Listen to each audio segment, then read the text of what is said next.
Hello friends, स्वागत है आपका हमारी यूट्यूब चैनल ट्रेडर विज के अंदर। जैसा कि आप सबको पता है कि TCS Tata consultancy service limited का Q4 का रिजल्ट आ चुका है। तो आज इस रिजल्ट के बारे में बात करने वाले हैं कि कंपनी का sales, expense, operating profit, net profit, dividends कितना क्या आया है, कितना बढ़ा है, सारा आपको मैं स्टेप बाय स्टेप समझाने वाला हूँ बिल्कुल आसान लैंग्वेज के अंदर। और आपको हाँ बता देता हूँ कि जो डिविडेंड का जो ऑफिशियल लेटर वो भी मैं आपको दिखाऊंगा ताकि आपको अच्छे से पता चले और डिविडेंड कब मिलने वाला है ये भी मैं आपको बता दूंगा। और साथ ही अब काफी सारे जो रिटेलर हैं वो इनके मन में ये भी रहता है जो स्टॉक्स के अंदर इन्वेस्ट कर रखा है, क्या अब शेयर प्राइस बढ़ेगी? तो हाँ बिल्कुल अब चांसेज है, क्योंकि जैसे अब इनके बारे में अपन लास्ट में बात करेंगे। पहले Q4 का रिजल्ट चेक करें, उसके बाद में इस क्वेश्चन के ऊपर बात करें क्या अब शेयर प्राइस बढ़ेगी। तो इससे पहले मैं आपको ले चलता हूँ यहाँ पर पीर टू पीर। अपन यहाँ पर क्वार्टरली एनालिसिस करने वाले हैं, बिकॉज क्वार्टरली रिजल्ट है, ईयर वाइज ईयर भी कर सकते हैं but quarterly is better than. तो यहाँ पर सबसे पहले बात करते हैं, यहाँ पर सेल्स की बात करते हैं अपने कंपनी के अंदर। तो यहाँ पर आप देख सकते हो कि दिसंबर 2023 के अंदर जो सेल्स है ये आंकड़ा करोड़ के अंदर है, तो 60,583 करोड़ था और अब सेल्स अपनी बढ़कर 61,237 करोड़। तो यहाँ पर आप क्वार्टरली ये जो सेल्स देख रहे हो ये भी आपको बढ़ती हुई नजर आ रही है। साथ में जैसे सेल्स तो बढ़ रही है लेकिन यहाँ पर एक्सपेंस यानी खर्चा कितना है, खर्चा भी जरूरी है, जब भी तो प्रॉफिट अच्छे से आएगा। भाई खर्चा कितना हो रहा है, जैसे सेल्स बढ़ रही है लेकिन खर्चा बहुत ज्यादा हो चुका तो प्रॉफिट कम होगा अपना। तो यहाँ पर एक्सपेंसेस की बात करें तो यह था 44,195 करोड़ और अब खर्चा कितना हुआ, 44,073 करोड़। तो यहाँ पर बात करें कि अपना जो खर्चा है वो कम ही हुआ है।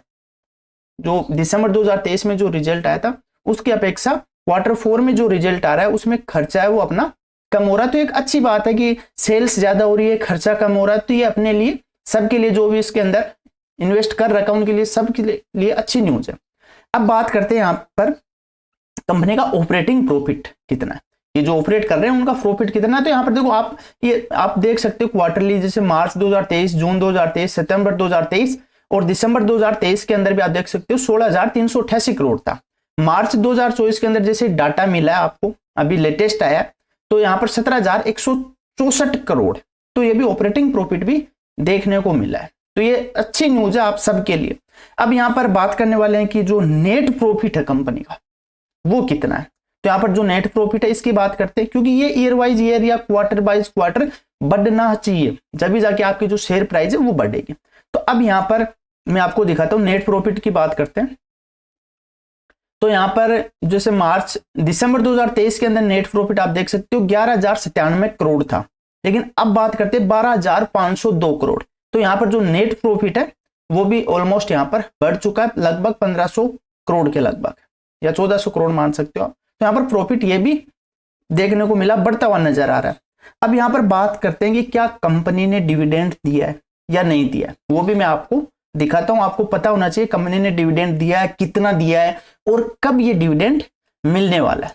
तो चलो यहां पर मैंने ये ऑफिशियल लेटर ओपन कर लिया, financial result for the year ended March 31, 2024 and recommendation of a final dividend. तो यहां पर देखो, further we would like to inform you that at the board meeting held today, कि बोर्ड की meeting की गई थी आज, तो the directors have recommended a final dividend. जो डायरेक्टर थे उन्होंने इस मीटिंग में निर्णय लिया कि 28 पर इक्विटी शेयर, तो यहाँ पर जो एक शेयर है उसके बदले 28 रुपए का आपको डिविडेंड दिया जाएगा of one each of the company which shall be paid dispatched on the 4th day from the conclusion of the 29th annual general meeting. तो यहाँ पर ये भी साथ में बोला गया है कि 29 तारीख को जो एनुअल जनरल मीटिंग होने वाली है उसके अंदर ये फाइनल डिसीजन लिया जाएगा और उसके बाद में इसके ऊपर फाइनली आपको डिसीजन मिलने के बाद में जो 28 रुपए का पर डिविडेंड मिलने वाला, पर शेयर 28 रुपीज का जो डिविडेंड मिलने वाला है वो आपको मिल जाएगा। और यहाँ पर देखो, यहाँ पर ये दिया है कि pay dispatched on the 4th day from the जो मीटिंग है इसके 4 दिन बाद में आपको यह डिविडेंड मिल जाएगा। इस लेटर के अंदर ये सब बताया गया। और यहाँ पर ये general meeting subject to approval of the shareholders of the company, और ये मतलब जनरल जो मीटिंग होती है ये बिल्कुल शेयर होल्डर के वैसे उस तरीके से होती है, जितने भी जो शेयर होल्डर्स हैं, जैसे पब्लिक है, चाहे म्यूचुअल फंड है, जो भी है इसके अंदर, उनके सबको कमांड में लेकर ये मीटिंग होती है, एनुअल जनरल मीटिंग। तो यहाँ पर आप जैसे अगर आपने इन्वेस्ट कर रखा तो आपको वहाँ पर मैसेज भी आता है, मेल के अंदर भी एनुअल जनरल मीटिंग का मैसेज आता है, वहाँ पर वोटिंग वगैरह का भी सिस्टम होता है अगर आपने चेक किया है तो यहाँ पर डिविडेंड 28 मिलना और 29 तारीख के बाद में 4 दिन बाद में आपको ये डिविडेंड देने की बात कर रहे हैं कंपनी की तरफ से। तो यहाँ पर अब बात करने वाले क्या अब शेयर प्राइस बढ़ेगी, तो यहाँ पर मैंने आपको पूरा डाटा दिखाया, आपने अच्छे से देखा भी है। पूरा डाटा के अंदर आपको यहाँ पर क्वार्टरली डाटा, तो यहाँ पर सब चीजें आपको बढ़ते हुए नजर आ रही है। सेल्स है, एक्सपेंशन यहाँ पर खर्चा कम हुआ है और यहाँ पर ऑपरेटिंग प्रॉफिट बढ़ता हुआ, नेट प्रॉफिट है वो बढ़ता हुआ नजर आ रहा है और साथ ही प्रॉफिट लॉस यहाँ पर ये जो डाटा है ये आपको ईयर वाइज ईयर दिखाई देगा। तो ईयर वाइज ईयर इतना ज्यादा इफेक्ट नहीं करता क्योंकि यहाँ पर आप क्वार्टरली जो इससे पहले 1 साल का डाटा इससे पहले भी आ चुका है, जैसे 2023 में मार्च में भी आया, जून में भी आया, इससे पहले लेटेस्ट दिसंबर के अंदर भी डाटा आया। तो ये सारी चीजें जो आपको काम करती है कि क्वार्टरली डाटा कैसा आया और रिजल्ट यहाँ पर अच्छा है, तो इससे 100% चांस है कि अब शेयर प्राइस और भी बढ़ने वाली है। बिकॉज यहाँ पर जो भी बड़े इंस्टीट्यूशन है, चाहे म्यूचुअल फंड है, वो ये डाटा रीड करने के बाद में इसमें एक बड़ा क्वांटिटी में बाई कर सकते हैं। तो ये न्यूज आपको अच्छी लगी तो प्लीज यार वीडियो को लाइक कर देना। चैनल पर नहीं है तो प्लीज यार चैनल को, सब मेरे भाई जितने भी देख रहे हैं वीडियो को, चैनल को यार जरूर सब्सक्राइब कर दो। थैंक यू, मिलते हैं किसी नेक्स्ट वीडियो में, तब तक के लिए बाय बाय।